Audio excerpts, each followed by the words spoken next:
Mr. Thompson, you need emergency surgery immediately. Dr. Richard Martinez had been my family physician for 12 years. I trusted him with my life, literally. So when he called me into his office on that cold December morning with a grave expression and test results in his hand, I felt my world shift beneath my feet.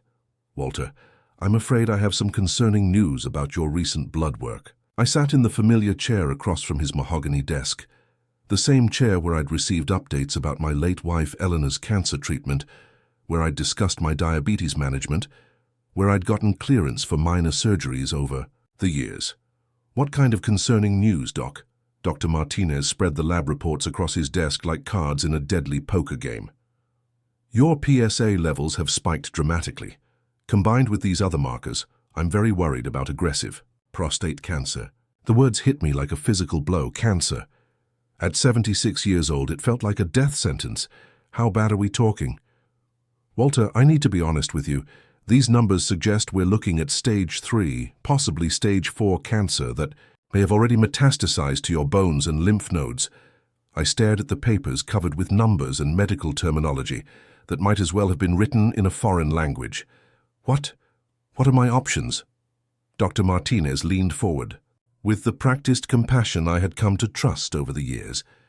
The good news is that we caught it, and I believe we can fight this aggressively, but we need to act fast. What does that mean? I'm recommending immediate surgery, a radical prostatectomy. We need to remove the prostate entirely before the cancer spreads further. Surgery, major surgery at my age with all the risks that entailed. Is there time to think about this? Get a second opinion? Dr. Martinez's expression grew more serious. Walter, with numbers like these, every day we wait gives the cancer more time to spread. I've already spoken with Dr. Stephen Crawford, one of the best urological surgeons in Phoenix. He can fit you in next week. Next week. My head was spinning. How much will all this cost? I'm on Medicare, but don't worry about the cost right now, Walter. Your health is what matters. Dr. Crawford's office will handle all the insurance paperwork. The surgery alone will probably run about $85,000, but Medicare should cover most of it. $85,000. Even with Medicare, I'd be looking at substantial out-of-pocket costs. I know this is a lot to process, Dr. Martinez continued, but I want you to know that you're in excellent hands. I've referred dozens of patients to Dr. Crawford, and his success rates are outstanding. He handed me a business card with Dr. Crawford's information. I've taken the liberty of scheduling you for a pre-surgical consultation this Thursday. We can't afford to delay. I left Dr. Martinez's office in a daze, clutching the business card and a folder full of test results that had apparently revealed my looming death sentence. The Phoenix sun felt different somehow, harsher, less welcoming than it had that morning. At tea. Home, I sat in Eleanor's favorite armchair and tried to process what I had just learned. Cancer, surgery, $85,000. At 76, was it worth going through all that pain and expense for maybe a few more years of life? But then I thought about my daughter Susan in Denver, my grandchildren who visited every summer, the woodworking projects I still wanted to finish in my garage. Maybe I wasn't ready to give up yet. Thursday's appointment with Dr. Crawford was scheduled for 2 p.m. at the Phoenix Medical Plaza, an imposing glass building that screamed expensive healthcare. The waiting room was filled with well-dressed elderly patients, all looking worried and trying not to show it. Mr. Thompson? A nurse in scrubs called my name after a 20-minute wait. Dr. Crawford will see you now. Dr. Crawford was younger than I expected, maybe 45, with perfectly styled hair and a confident handshake. His office was decorated with certificates from prestigious medical schools and photos of him with various medical equipment. Mr. Thompson, Dr. Martinez has filled me in on your situation. I've reviewed your test results, and I agree with his assessment. We're looking at aggressive prostate cancer that requires immediate intervention. How immediate? I'd like to schedule your surgery for next Monday. The sooner we get in there, the better your chances. Monday, 5 days away. What exactly does the surgery involve? Dr. Crawford pulled out a medical diagram and began explaining the procedure in detail. How they would remove my entire prostate, the surrounding tissue, and possibly some lymph nodes. The recovery time, the potential complications, the impact on my quality of life. I'll be honest with you, Mr. Thompson. This is major surgery with significant risks at your age, but without it, you're looking at maybe 6 to 8 months. 6 to 8 months to live. With the surgery, what are my chances? If we get clean margins and the cancer hasn't spread as far as we think, you could have several good years ahead of you. Maybe 5 to 7 years with proper follow-up care. 5 to 7 years. It seemed like a reasonable trade for going under the knife. What about the cost? My office manager will go over all the financials with you, but Dr. Martinez mentioned you have Medicare plus a supplemental policy. Between insurance and what you'll pay out of pocket, we should be able to work something out. After another hour of paperwork and scheduling, I left Dr. Crawford's office with a surgery date, preoperative instructions, and a growing sense of dread about what lay ahead. That evening, I called my daughter Susan in Denver. Dad, slow down. You're saying you have cancer and you're having surgery on Monday. That's what the doctors are telling me, honey. Dad, this is huge. Shouldn't you get a second opinion? This seems very sudden. Dr. Martinez says there's no time. The cancer is aggressive and every day counts. I'm flying down there tomorrow. I want to meet these doctors and understand what's happening. Susan, you don't need to interrupt your life for this. I can handle it. Dad, you're talking about major surgery for cancer. Of course I'm coming. That night, I lay in bed staring at the ceiling, thinking about Eleanor, and wondering if I'd be joining her soon. The surgery might save my life, or it might kill me on the operating table. Either way, my quiet retirement was over. Friday morning, Susan arrived from Denver looking worried and determined. At 52, she had her mother's practical nature and her grandfather's stubborn streak. Dad, I want to meet Dr. Martinez and this surgeon before you go under the knife. Honey, I trust these men. They've been taking care of me for years. Maybe, but I want to ask some questions. We went to Dr. Martinez's office together. Susan had prepared a list of questions about my diagnosis, the urgency of the surgery, and alternative treatment options. Dr. Martinez, my father's test results show elevated PSA levels, but how do you know it's definitely cancer without a biopsy? Dr. Martinez looked slightly uncomfortable with the question.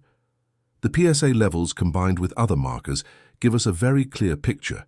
A biopsy would just delay treatment, and with cancer this aggressive time is critical. But isn't a biopsy the standard diagnostic procedure for prostate cancer?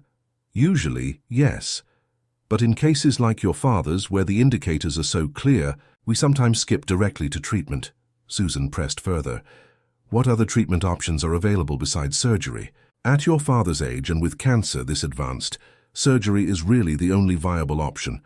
I watched this exchange with growing discomfort.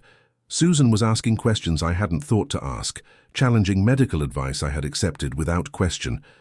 Dr. Martinez, would it be possible for us to get copies of all my father's test results? I'd like to have another doctor review them. Of course, but I should warn you that getting second opinions takes time that your father may not have. After we left Dr. Martinez's office, Susan was quiet for a long time. Dad, something doesn't feel right about this. What do you mean? The rush to surgery, the reluctance to do a biopsy, the way Dr. Martinez got defensive when I asked questions. I think we need to slow down and get a real second opinion. Susan, these are medical professionals. They know what they're doing. Maybe. But Dad, you're talking about an $85,000 surgery based on blood tests alone. Don't you think that deserves some extra scrutiny? That weekend, Susan made appointments with 2 other doctors in Phoenix, specialists who weren't connected to Dr. Martinez or Dr. Crawford. She also researched prostate cancer treatment protocols online and called her friend who was a nurse practitioner in Denver. Dad, everything I'm reading says that elevated PSA levels can be caused by a dozen different things: infection, inflammation, benign enlargement. Cancer is just one possibility, but Dr. Martinez seems so sure. That's what worries me. Monday morning, the day of my scheduled surgery, Susan and I sat in the waiting room of Dr. Patricia Williams, a urologist with 30 years of experience, who had agreed to see me on short notice. Dr. Williams reviewed my test results, with the same serious expression I had come to expect from doctors discussing my case. "Mr. Thompson, I've looked at your lab work, and while your PSA levels are elevated, I see several concerning things about the way this diagnosis was made." My stomach dropped. "Concerning how?" "First, there's no indication that anyone tested for other possible causes of elevated PSA. Things like bacterial infection or benign prostatic hyperplasia, both of which are much more common than cancer. Dr. Martinez said the cancer was obvious. From the numbers. That's simply not true. You cannot diagnose prostate cancer from PSA levels alone. The standard protocol requires a biopsy for definitive diagnosis." Susan leaned forward. "So my father might not have cancer at all?" "It's certainly possible. I'd like to run some additional tests, a urine culture to check for infection, and a digital rectal exam to feel for abnormalities. If those tests suggest cancer might be present, then we'd do a proper biopsy." Dr. Williams performed the examination and took samples for testing. Her approach was thorough, careful, and completely different from the rushed urgency I had experienced with Dr. Martinez and Dr. Crawford. "Dr. Williams, if I don't have cancer, why would my other doctors be so sure that I do?" She paused, choosing her words carefully. "Mr. Thompson, I can't speak to their motivations, but I can tell you that unnecessary surgeries, particularly expensive ones, are unfortunately not unheard of in this business." Unnecessary surgeries. The phrase hung in the air like a toxic cloud. "Are you saying they might be trying to perform surgery I don't need?" "I'm saying we need more information before anyone cuts you open." The test results came back 2 days later. No cancer, no infection, just benign prostate enlargement, a normal condition for a man my age that could be managed with simple medication, costing about $30 per month. I had almost undergone an $85,000 surgery for a condition that could be treated with pills. But that wasn't the most shocking discovery. That came when Susan started digging deeper into Dr. Martinez and Dr. Crawford's relationship. What she found would make me question everything I thought I knew about medical ethics and the people I had trusted with my life. "Do you think there's more to this medical scheme than just one unnecessary surgery? And what do you think Susan discovered about these doctors?" This elderly man almost became the victim of medical fraud. In Part 2, find out what Susan uncovered about the doctor's scheme and how deep this corruption goes. Subscribe to see how this 76-year-old man fights back against predatory healthcare practices. The web of medical fraud unravels. 3 days. After learning I didn't have cancer, Susan was hunched over her laptop at my kitchen table, surrounded by printed papers and medical documents like a detective building a case. What she had discovered made my fake cancer diagnosis look like small-time theft compared to organized crime. "Dad, sit down. You need to see this." I poured myself coffee and joined her at the table. "What did you find?" "Dr. Martinez and Dr. Crawford aren't just colleagues. They're business partners in a medical equipment company called Southwest Surgical Solutions." She showed me incorporation documents she'd pulled from the Arizona Secretary of State's website. Both doctors were listed as founding members and primary shareholders. What does that mean exactly? It means every time Dr. Martinez refers a patient to Dr. Crawford for surgery, they both make money, not just from the surgery fees, but from the surgical equipment and supplies used during the procedure. The implications hit me like a sledgehammer. So when Dr. Martinez told me I needed immediate surgery, he was essentially steering you toward his business partner, using equipment they both profit from. It's a classic kickback scheme disguised as medical referrals. Susan pulled out more documents. "But Dad, it gets much worse. I found at least 12 other patients who were referred by Dr. Martinez to Dr. Crawford for expensive surgeries in the past 2 years. How did you find other patients? Social media, online reviews, patient forums? Once you know what to look for, the pattern becomes obvious." She showed me printouts of posts from various medical support groups. "Dr. Martinez told me I needed emergency gallbladder surgery. Dr. Crawford charged $73,000. Turned out I just had acid reflux. Urgent hernia repair from Dr. Crawford after Dr. Martinez referral. $58,000 surgery for what my new doctor says was just a pulled muscle. Emergency appendectomy recommended by both doctors. $42,000 later, pathology showed my appendix was perfectly healthy. The stories kept coming, each one describing expensive surgeries for conditions that either didn't exist or could have been treated with simple medication. Susan, this is... I struggled to find words. This is systematic fraud. It's worse than fraud, Dad. These doctors are performing unnecessary surgeries on elderly patients. They're cutting people open for profit. I thought about the $85,000 prostate surgery I had almost undergone. How many other elderly men had Dr. Martinez convinced they had cancer when they didn't? What about the other patients? Did they all have these surgeries? Most of them, yes. I've found 8 patients who went through with unnecessary procedures. The total billing comes to over $600,000 in fraudulent surgeries. $600,000. Dollars stolen from insurance companies and elderly patients through unnecessary medical procedures. Dad, there's something else. I called Medicare's fraud hotline and spoke with an investigator named Janet Morris. She said they'd been tracking suspicious billing patterns from several Phoenix area physicians. They already knew about this? They suspected, but they needed patient complaints and documentation to build a case. Your situation might be exactly what they need to shut down this operation. That afternoon, Susan and I met with Janet Morris at the Medicare fraud investigation office in downtown Phoenix. Janet was a sharp-eyed woman in her 40s who had been investigating healthcare fraud for over a decade. Mr. Thompson, your daughter's research is impressive. We've been monitoring Dr. Martinez and Dr. Crawford for 18 months, but we needed patients willing to come forward. What exactly have you observed? Janet opened a thick file folder. Unusual referral patterns, inflated billing codes, surgical procedures that seem inconsistent with typical medical practice. But healthcare fraud is difficult to prove without clear evidence of intent. She spread photos across the conference table. Pictures of Dr. Martinez and Dr. Crawford at medical conferences, restaurant meetings, golf outings. We've been conducting surveillance, but we need documented cases of patients who were scheduled for unnecessary procedures. How many other patients are involved? Based on billing records, we estimate at least 30 patients over the past 3 years. Total fraudulent billings exceed $2.3 million. $2.3 million. This wasn't just medical malpractice. It was organized crime using operating rooms as weapons. What do you need from me? We want you to continue your relationship with Dr. Martinez, but under our supervision. We'll wire you for conversations, document his recommendations, and build evidence of intentional fraud. Susan looked alarmed. Is that safe? What if they realize he's investigating them? We'll have Mr. Thompson under surveillance at all times.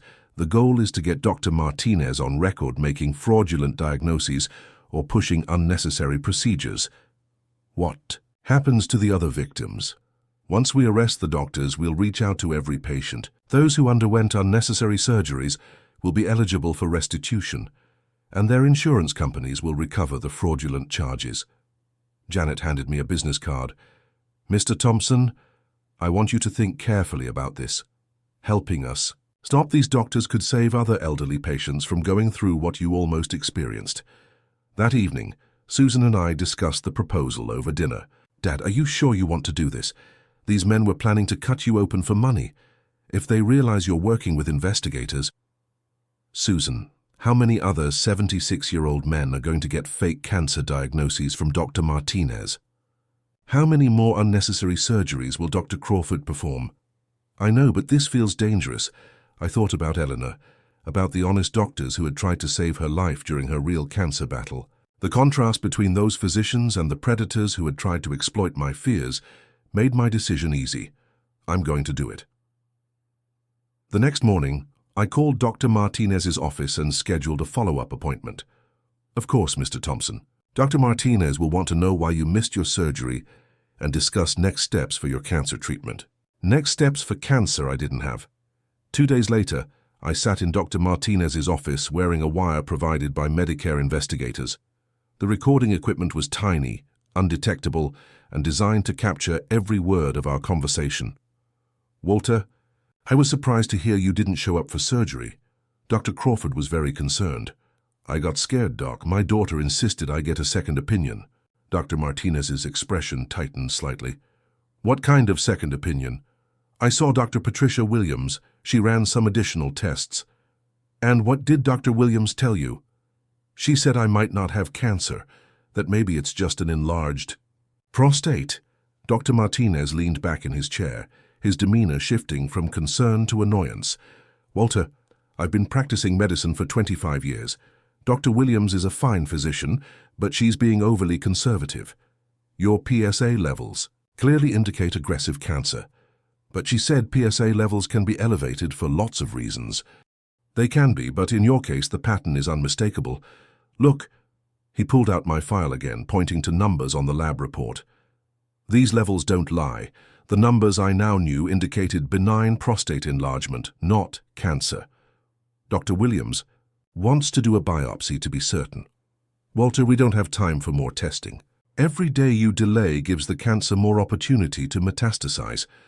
Dr. Crawford had to give your surgery slot to another patient, but I can probably get you rescheduled for next week. He was still pushing unnecessary surgery, even after I had gotten a second opinion that contradicted his diagnosis. I'm just scared, Doc. It's such a big operation. I understand your fear, but Walter, you have to trust your medical team. Dr. Crawford and I have performed hundreds of these procedures together. We have an excellent success rate. Together. He was openly admitting their business partnership. How many patients like me have you referred to Dr. Crawford? Oh, dozens. He's the best urological surgeon in Phoenix. I only refer my patients to physicians I trust completely. And you both think surgery is my only option? Absolutely. With cancer. This aggressive surgery is the only treatment that makes sense. I had everything the investigators needed. Dr. Martinez was on record insisting I had cancer after another physician had determined I didn't. He was pushing expensive surgery for a condition I didn't have, while openly discussing his referral relationship with the surgeon who would perform the procedure. Dr. Martinez, I want to think about it over the weekend. Can I call you Monday? Of course, Walter. But please don't wait too long. I'm genuinely concerned about the progression of your cancer. As I left Dr. Martinez's office, I felt the weight of the recording device in my jacket pocket. On that tiny digital storage card was evidence that could stop these doctors from victimizing other elderly patients. But I also felt something else, anger that was deeper and colder than anything I had experienced since Eleanor's death. These men had been willing to cut me open, to put me at risk of surgical complications, to charge my insurance company $85,000, all for a medical condition I didn't have. How many other patients hadn't been lucky enough to have a suspicious daughter? Who demanded second opinions? The investigation was just beginning, but I already knew how I wanted it to end. Some doctors heal people, others prey on them, and predators, I was about to learn, deserved exactly what they had coming to them. What do you think Walter should do next? And how many more victims do you think these doctors have created?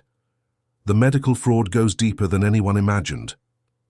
In Part 3, Walter helps investigators uncover the full scope of this criminal operation while the doctors get more desperate. To silence him. Don't miss what happens when predatory physicians realize they're being hunted. The doctors get desperate. The Medicare investigation moved faster than anyone expected. Within a week of my recorded conversation with Dr. Martinez, Janet Morris called with news that would change everything. Walter, we've made contact with 18 additional victims. Your recording gave us enough evidence to get warrants for the doctor's financial records, and what we found is staggering. I sat in the Medicare fraud office conference room with Susan, surrounded by boxes of evidence that painted a picture of systematic medical fraud spanning 3 years. How much money are we talking about? The total is now up to $2.8 million in fraudulent billing. But Walter, the money is just the beginning. We've uncovered something much more sinister. Janet opened a laptop and showed us a spreadsheet that made my blood run cold. Dr. Martinez and Dr. Crawford have been specifically targeting elderly patients with substantial insurance coverage. They maintain a database of potential victims, complete with net worth estimates, insurance policy details, and psychological profiles. Susan leaned forward to read the screen. They were hunting people? Essentially, yes, look at this. Janet pointed to a column labeled Vulnerability Factors. Widowed, socially isolated, trusting of medical authority, substantial Medicare supplemental insurance. My name was on that list along with dozens of others. They actually profiled us like victims in a con game. It gets worse. We found communications between Dr. Martinez and a third party, someone who was providing patient information from other medical practices, insurance companies, and even senior centers. A third party. This fraud ring was bigger than just two corrupt doctors. Who else is involved? Janet pulled out a photograph of a woman I didn't recognize. Rebecca Walsh, administrator at 3 different senior living facilities in Phoenix. She was feeding patient information to Dr. Martinez in exchange for monthly payments. How much information? Medical histories, financial status, family situations, psychological assessments, everything the doctors needed to identify ideal targets for medical fraud. The scope of this conspiracy was breathtaking. They had turned healthcare into a predatory operation that specifically hunted vulnerable elderly people. Janet, how many patients were actually harmed by unnecessary procedures? She opened another file. 18 confirmed unnecessary surgeries. Over 3 years. Procedures ranging from appendectomies to cardiac catheterizations to emergency gallbladder removals. 27 elderly people cut open for medical conditions they didn't have. Were there any? Did anyone? 2 patients died during or shortly after unnecessary surgeries, Walter. We're investigating whether those deaths constitute homicide. Homicide. These doctors weren't just thieves. They were potentially killers. What happens now? We're preparing to arrest Dr. Martinez, Dr. Crawford, and Rebecca Walsh simultaneously. But first, we need you to make one more contact with Dr. Martinez. What kind of contact? Janet pulled out a phone. We want you to call and tell him you've decided to schedule the surgery. We'll record the conversation and use it as final evidence of intent to commit fraud. I looked at Susan, who had been quiet during most of this briefing. Dad, are you sure you want to keep doing this? These people sound dangerous.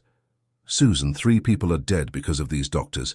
If I can help stop them from hurting anyone else. That afternoon I made the call from the Medicare office while investigators recorded every word. Dr. Martinez, this is Walter Thompson. Walter, how are you feeling? Have you made a decision about the surgery? I have, Doc. I want to schedule it as soon as possible. I could hear the satisfaction in his voice. Excellent choice, Walter. I'm so relieved you're taking this seriously. When can Dr. Crawford fit me in? Let me check with his office. I think we can get you in by Friday. The important thing is that we're finally moving forward with treatment. Treatment for a condition I didn't have. Dr. Martinez, I have to ask, are you absolutely certain about the cancer diagnosis? Walter, I've been practicing medicine for 25 years. I've seen hundreds of cases like yours. Trust me, early intervention is your best chance for survival. He was lying with the smooth confidence of someone who had told the same lie dozens of times before. What happens if the surgery doesn't work? Let's not think negatively. Dr. Crawford has excellent success rates. You're going to be fine. But what if the cancer has already spread? Then we'll deal with that when we come to it. Right now, surgery is your best option. After I hung up, Janet Morris smiled grimly. Perfect. He just committed to performing unnecessary surgery on a patient he knows doesn't have cancer. When do you arrest them? Thursday morning. We'll coordinate simultaneous. Arrests at their offices and Rebecca Walsh's home. Thursday morning arrived grey and cold. Susan and I sat in an unmarked van across the street from Dr. Martinez's medical building, watching federal agents position themselves around all the exits. At exactly 9 a.m., 6 agents entered the building, while others secured the parking area and surrounding streets. Through the van's radio, we listened to the arrest as it unfolded. Dr. Richard Martinez, you're under arrest for healthcare fraud, conspiracy to commit fraud, and elder abuse. Even through the radio static, we could hear Dr. Martinez's shocked protests. This is ridiculous. I'm a respected physician. You can't. Sir, you have the right to remain silent. Anything you say can and will be used against you in a court of law. 15 minutes later, Agents escorted Dr. Martinez out of the building in handcuffs. The man who had been planning to perform unnecessary surgery on me looked small and frightened in the morning sunlight. Susan squeezed my hand. "Dad, you did the right thing." I hope so. The same scene played out at Dr. Crawford's surgical center and Rebecca Walsh's house. By 10 a.m., all three conspirators were in federal custody. That afternoon, Janet Morris called with an update. "Walter, all three suspects are cooperating with investigators. Dr. Martinez has provided details about the fraud scheme going back 5 years. 5 years? I thought you said 3. The conspiracy goes back further than we realized. We're looking at potentially 60 victims and over $7 million in fraudulent billing. $7 million stolen from elderly patients and insurance companies through fake medical diagnoses and unnecessary surgeries. What about the patients who died? The medical examiner is reviewing those cases. If we can prove the deaths resulted from unnecessary procedures, we'll file homicide charges." Over the next few weeks, the story exploded across Phoenix media. Local news stations ran investigative reports about the medical fraud ring that targeted seniors. National news outlets picked up the story as an example of healthcare corruption, but the most satisfying moment came when Dr. Patricia Williams, the honest doctor who had saved me from unnecessary surgery, called with news about other patients. "Walter, I wanted you to know that 12 patients who were scheduled for procedures with Dr. Crawford have come to me for second opinions. Every single one of them was misdiagnosed." "All of them?" "Cancer patients who don't have cancer. Heart. Patients who need medication instead of surgery. Appendicitis cases that are actually just indigestion." These doctors were operating a medical fraud assembly line. 3 months later, I sat in federal court watching Dr. Martinez, Dr. Crawford, and Rebecca Walsh face sentencing for their crimes. Judge William Harrison had reviewed evidence from 63 victims, representing over $8.2 million in fraudulent billing and unnecessary medical procedures. "Dr. Martinez," Judge Harrison's voice cut through the courtroom silence, "you took an oath to first do no harm.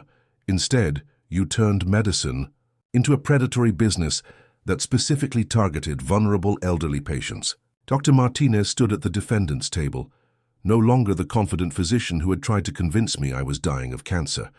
"Your Honor, I deeply regret my actions. I lost sight of my medical ethics and allowed greed to compromise my judgment." "Dr.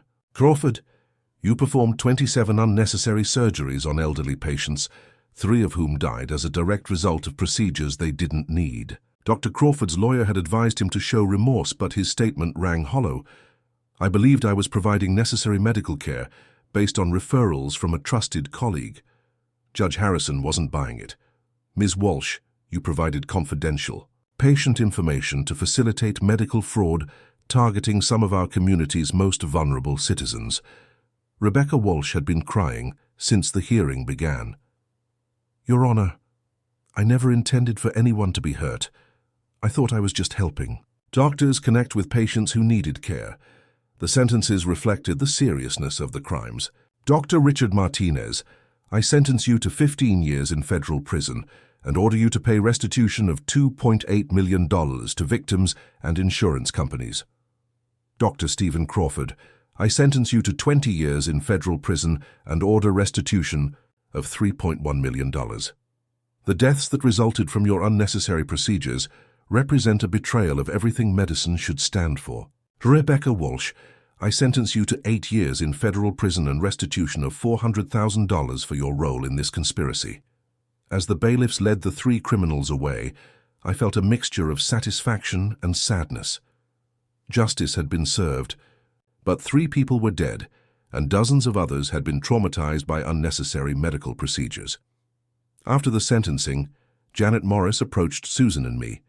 "Walter, I want you to know that your courage in coming forward prevented many other elderly patients from becoming victims.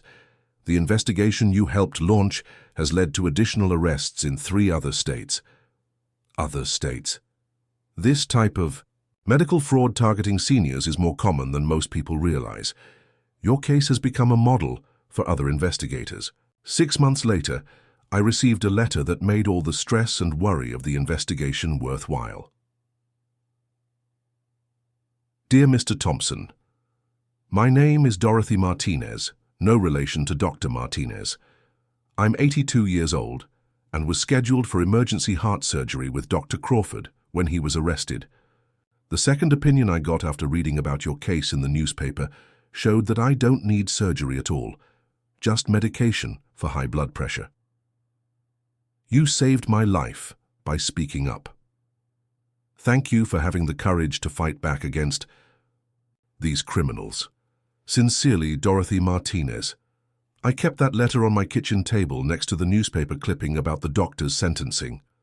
Every morning when I took my blood pressure medication, the simple pills that controlled my benign prostate enlargement, I remembered how close I had come to unnecessary surgery. But I also remembered that sometimes, when predators think they've found easy prey, they discover they've bitten off more than they can chew. Some elderly patients might be vulnerable to medical fraud, but this one fought back and won. What do you think about elderly patients being targeted by corrupt medical professionals? Have you ever questioned a doctor's diagnosis? Justice served. But the story isn't over yet. In Part 4, discover the shocking aftermath and how Walter's case led to nationwide changes in medical fraud prevention. Plus, find out what happened to all the victims who thought they were dying of diseases they never had. The victims fight back. 6 months after the doctor's sentencing, I received a phone call that would change the direction of my retirement completely. Mr. Thompson, this is Margaret Chen from the Arizona Attorney General's office. We're forming a task force to investigate medical fraud targeting seniors, and we'd like you to consider joining as a victim advocate. I was sitting in my workshop, putting the finishing touches on a birdhouse, the kind of peaceful retirement project I thought would fill my remaining years. The phone call reminded me that some fights aren't finished just because the criminals go to jail. What would that involve? We're finding that the Martinez-Crawford scheme wasn't isolated. Similar operations are targeting elderly patients across Arizona and neighboring states. We need someone with your experience to help other victims navigate the legal system. Other victims. Other elderly people facing fake cancer diagnoses and unnecessary surgeries. How many cases are we talking about?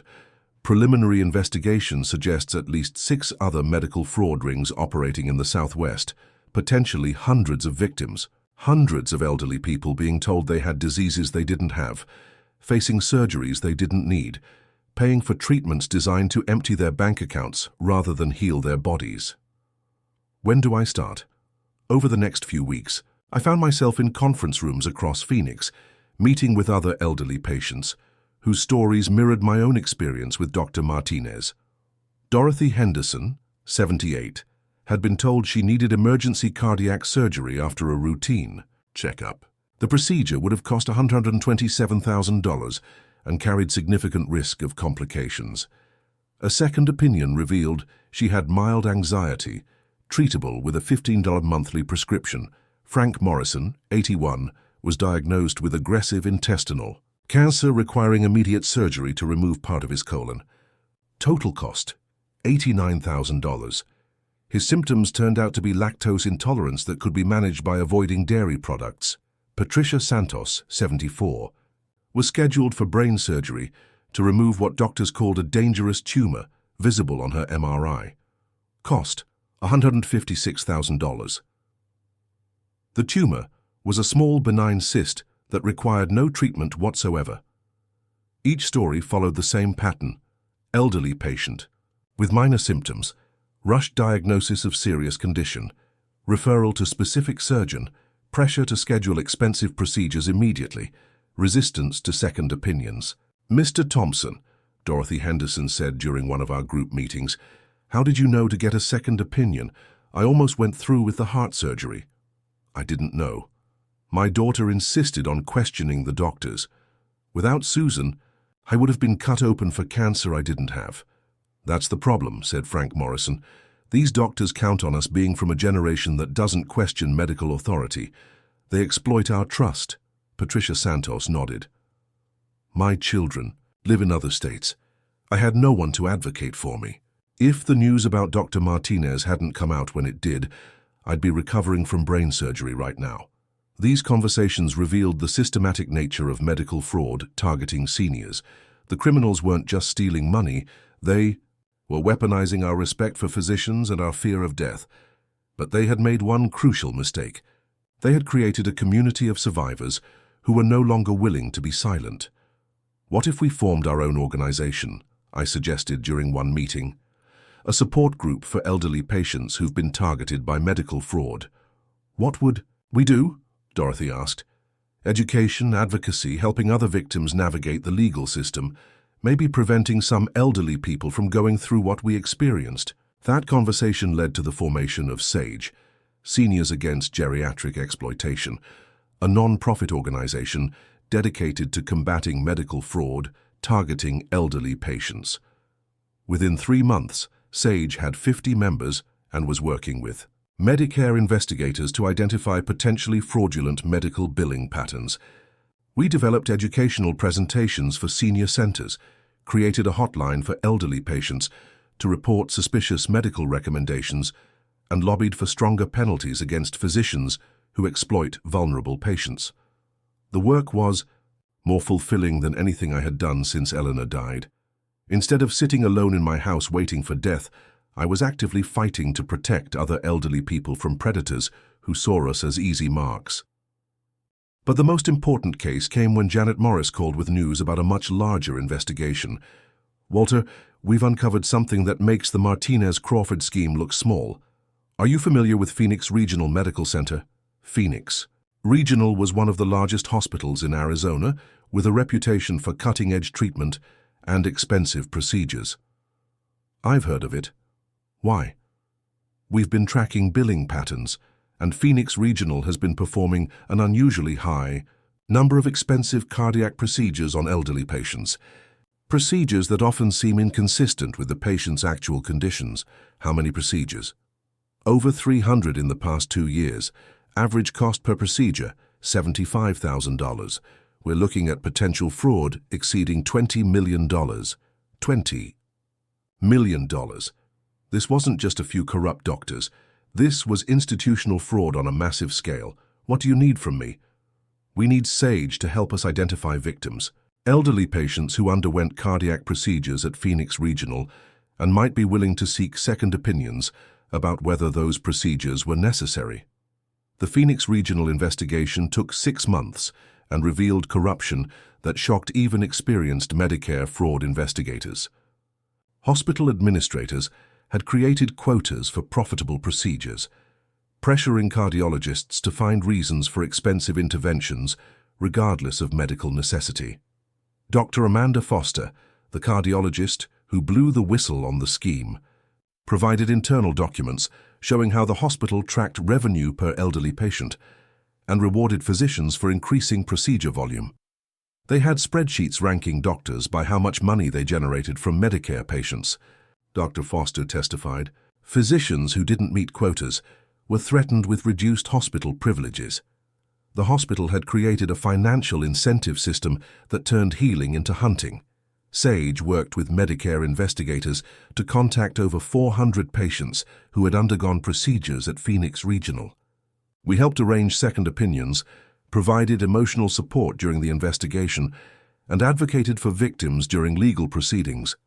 The results were devastating for the hospital, but vindicating for patients who had suspected something was wrong with their treatment. Of the 400 cases reviewed, 237 procedures were determined to be medically unnecessary. Patients who thought they had been saved by life-saving heart surgery learned they had been victims of systematic fraud. The financial impact was staggering: $17.8 million in fraudulent billing, $3.2 million in victim restitution and criminal charges against 12 physicians and hospital administrators. But the personal impact on patients was even more significant. Mr. Thompson, 82-year-old Harold Chen, told me after learning his $87,000 cardiac catheterization had been unnecessary, "I spent a year believing my heart was failing. I stopped exercising, stopped traveling, stopped living because I thought I was dying. These people didn't just steal money, they stole the last healthy years of my life." Harold's experience was repeated hundreds of times. Elderly patients who had limited their activities, said goodbye to loved ones, and prepared for death because of fake medical diagnoses were learning they had been healthy all along. The psychological damage was often worse than the financial fraud. 2 years after founding SAGE, our organization had grown to over 300 members across Arizona, Nevada, and California. We had helped Medicare investigators shut down 7 medical fraud operations and recover over $30 million in fraudulent billing. But the work that meant the most to me was prevention, helping elderly patients learn to advocate for themselves and question medical recommendations that seemed rushed or expensive. Remember, I told audiences at senior centers across the Southwest, you have the right to ask questions, demand explanations, and seek second opinions.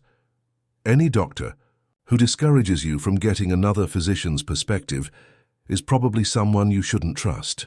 The presentations always included my story, how close I had come to unnecessary surgery, how my daughter's questions had saved my life, how speaking up had led to the arrest of criminals who had been preying on vulnerable elderly patients. Age makes us wiser, not weaker, I would conclude, and wisdom includes knowing when to fight back against people who want to exploit us. On a warm Thursday afternoon, 3 years after Dr. Martinez first told me I had cancer, I received a letter that made all the stress and worry of fighting medical fraud worthwhile. Dear Mr. Thompson and Sage, my name is Ruth Martinez and I'm 85 years old. Last month, a doctor told me I needed emergency surgery for what he said was a dangerous abdominal tumor. The surgery would cost $94,000. I attended one of your presentations at the Scottsdale Senior Center and remembered what you said about getting second opinions. The second doctor I saw said I have a small harmless cyst that requires no treatment at all. You saved me from unnecessary surgery and probably saved my life. Thank you for teaching elderly people that we don't have to be victims. Gratefully, Ruth. Martinez. I kept Ruth's letter on my desk next to the photo of Eleanor and the SAGE mission statement we had written during our first meeting. No elderly person should face medical fraud alone. That evening, Susan called from Denver with news that made me smile. Dad, I saw an article about SAGE in the Denver Post. They called you the grandfather of medical fraud prevention. How does it feel to be famous? I don't care about being famous, Susan.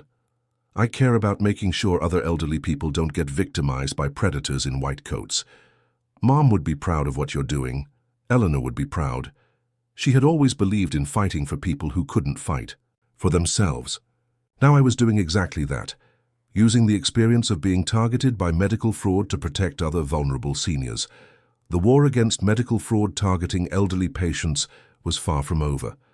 New schemes emerged regularly, predators found, new ways to exploit vulnerability, and the healthcare system's complexity made it easy for criminals to hide their crimes. But SAGE had proven that elderly patients didn't have to be passive victims. We could organize, educate, advocate, and fight back against anyone who saw our age as an opportunity for exploitation. Some doctors had forgotten their oath to, first, do no harm. We were making sure they remembered it. What do you think about elderly patients organizing to fight medical fraud? Should more seniors take an active role in questioning their health care? The fight for justice continues. In the final Part 5, discover how Walter's advocacy work leads to nationwide changes in medical fraud prevention and learn about the shocking aftermath for all the corrupt doctors. Plus, find out Walter's final message for elderly people everywhere. The final victory. 5 years after Dr. Martinez first told me I had cancer, I stood before a congressional subcommittee in Washington, D.C., testifying about medical fraud targeting elderly Americans. The marble-columned hearing room was packed with reporters, Medicare officials, and advocates who had traveled from across the country to witness what many were calling a historic moment in healthcare reform. Mr. Thompson, Congressman David, Walsh addressed me from the elevated panel. Your organization, SAGE, has documented over 400 cases of medical fraud targeting seniors in just 3 years. In your opinion, how widespread is this problem? I looked down at my prepared remarks, then set them aside. At 79 years old, I had learned that the truth needed no script. Congressman Walsh, medical fraud targeting elderly patients, is an epidemic that most Americans don't even know exists. For every case we've documented, I believe there are dozens more that go unreported because the victims don't survive the unnecessary procedures, or they're too ashamed to admit they were fooled by people they trusted. The room was silent except for the clicking of cameras and the scratch of reporters' pens. These criminals don't just steal money, they steal the final years of people's lives. They convince healthy elderly people that they're dying, then profit from that terror. It's psychological torture with a medical license. After my testimony, Congresswoman Maria Santos approached me in the corridor outside the hearing room. "Mr. Thompson, I wanted you to know that your work with SAGE has directly influenced the legislation we're introducing next week. The Senior Patient Protection Act will require mandatory second opinions for any non-emergency procedure, costing more than $50,000 for patients over 65. Mandatory second opinions. The simple requirement that could have prevented my unnecessary surgery and saved hundreds of other elderly patients from medical fraud. What else does the legislation include? Enhanced penalties for healthcare fraud targeting seniors, mandatory reporting of suspicious billing patterns, and federal funding for patient advocacy programs like SAGE. Federal funding. The resources that could help SAGE expand nationwide and protect elderly patients from coast to coast. 6 months later, the Senior Patient Protection Act passed both houses of Congress and was signed into law. The signing ceremony at the White House included a small group of patient advocates, Medicare officials, and fraud investigators who had worked to expose the systematic exploitation of vulnerable elderly Americans. President Johnson handed me one of the pens used to sign the legislation. "Mr. Thompson, this law exists because you refused to be a victim. Thank you for fighting back." But the most meaningful recognition came from an unexpected source, Dr. Patricia Williams, the honest physician who had saved me from unnecessary surgery 5 years earlier. "Walter, I want you to know that the reforms you've helped implement are already changing how medicine is practiced. Physicians are more careful about recommending expensive procedures, hospitals are reviewing their billing practices, and patients are asking better questions. Are fewer elderly people being victimized? Significantly fewer. Medicare fraud investigators tell me that medical fraud targeting seniors has decreased by 40% since SAGE started operating and the new laws took effect. 40% fewer elderly Americans being told they had diseases they didn't have, undergoing surgeries they didn't need, paying for treatments designed to empty their bank accounts. But the work was far from finished. 2 weeks after returning from Washington, I received a phone call that reminded me why SAGE's mission remained urgent. "Mr. Thompson, this is Detective Lisa Martinez with the Los Angeles Police Department. We're investigating a medical fraud case that follows the same pattern as the Arizona cases you helped expose." "What kind of pattern?" "Elderly patients being diagnosed with aggressive cancers, rushed into expensive surgical procedures, billing Medicare for millions in unnecessary treatments." The lead physician studied the Martinez-Crawford case extensively, apparently learning from their mistakes. The criminals were evolving, adapting their schemes based on how previous fraud operations had been caught. "How many victims are we looking at?" "At least 60 patients, possibly more. Total billing exceeds $12 million. Have any patients been harmed?" 4 deaths during unnecessary procedures, dozens more who underwent surgery for conditions they didn't have. 4 more elderly people dead because predators in white coats had convinced them they were dying of diseases that didn't exist. "Detective Martinez, SAGE will provide whatever assistance you need." The Los Angeles case became SAGE's most complex investigation.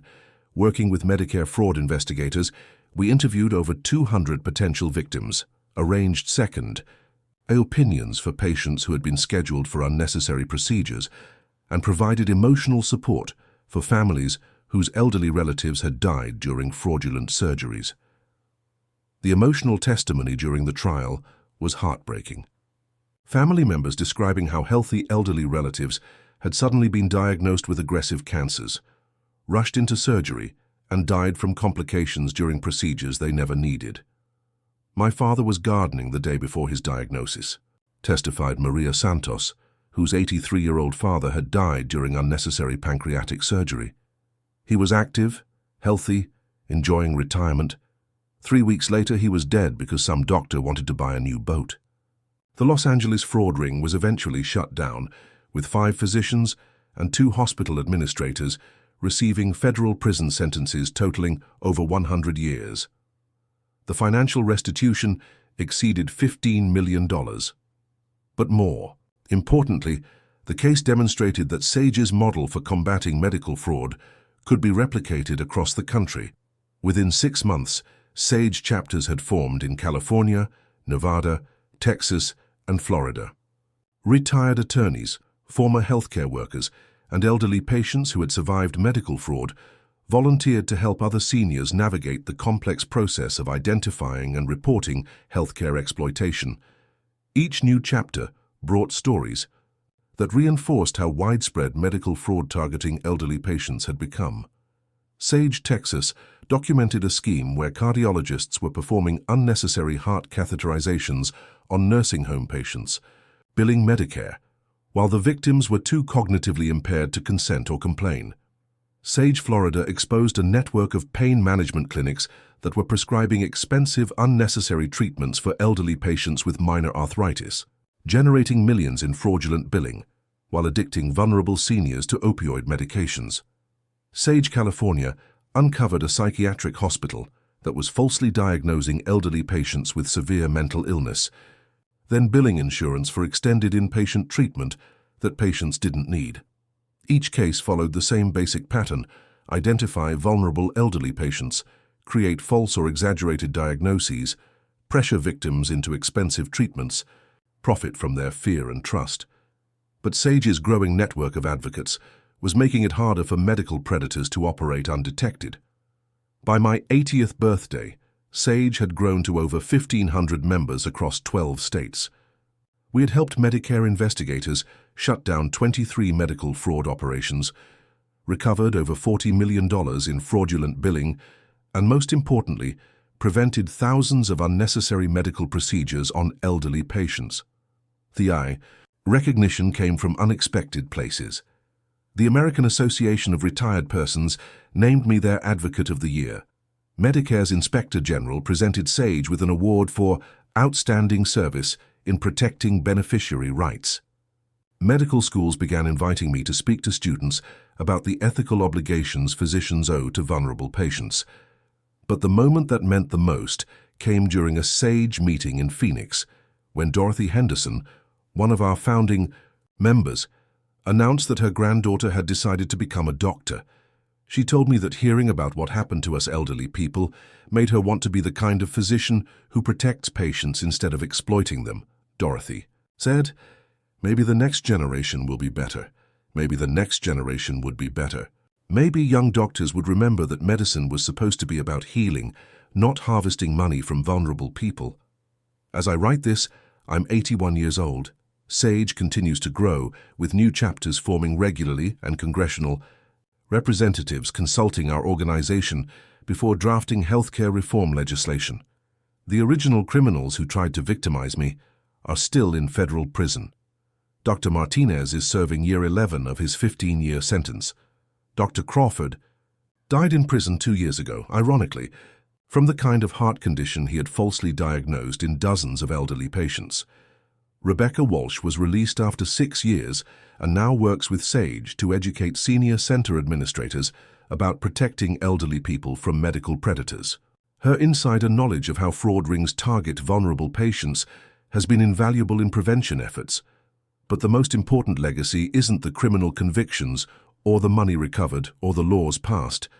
It's the thousands of elderly, people who are alive and healthy today because they learned to question medical recommendations, seek second opinions, and trust their instincts when something felt wrong. Last month, I received a letter from an 84-year-old woman in Minnesota. Dear Mr. Thompson, I attended a Sage presentation last year where you talked about questioning. Doctors who seem rushed or pushy about expensive procedures. Last week, a cardiologist told me I needed emergency heart surgery costing $95,000. I remembered your advice and got a second opinion. The second doctor said my heart is fine.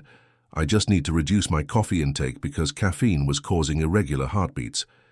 You saved my life by teaching me that age doesn't mean we have to accept everything doctors tell us without question.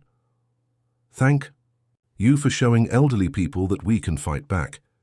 Respectfully, Margaret Chen. Letters like Margaret's arrive regularly now. Each one represents an elderly person who refused to be victimized, who asked questions, who sought second opinions, who discovered their own strength. That's what fighting back really means, not just punishing the criminals who prey on vulnerable people, but empowering potential victims to protect themselves. The medical predators are still out there. They always will be, because greed and vulnerability create opportunities that some people can't resist exploiting. But now there are thousands of elderly Americans who know their rights, understand their options, and refuse to be intimidated by people with medical degrees and fraudulent diagnoses. We learned that age might make our bodies weaker, but it can make our minds stronger. We learned that trust must be earned, not automatically given to anyone wearing a white coat. Most importantly, we learned that elderly people don't have to face medical fraud alone. Sometimes the best medicine is simply refusing to be a victim, and sometimes the most important surgery is the one you don't have. To every elderly person reading this, you have the right to ask questions, demand explanations, and seek second opinions. Any healthcare provider who discourages you from getting another doctor's perspective is probably someone you shouldn't trust. Your age is not a weakness to be exploited. It's wisdom to be respected. Use it. What an incredible journey from victim to advocate. Walter Thompson proved that one elderly man's courage to fight back can change an entire system. If you enjoyed this story of medical fraud prevention and elderly empowerment, please like this video and subscribe to Anger of the Elderly for more amazing tales of seniors who refuse to be victims. Share your thoughts in the comments. Have you ever questioned a doctor's diagnosis? Remember, advocating for your health isn't disrespectful, it's essential.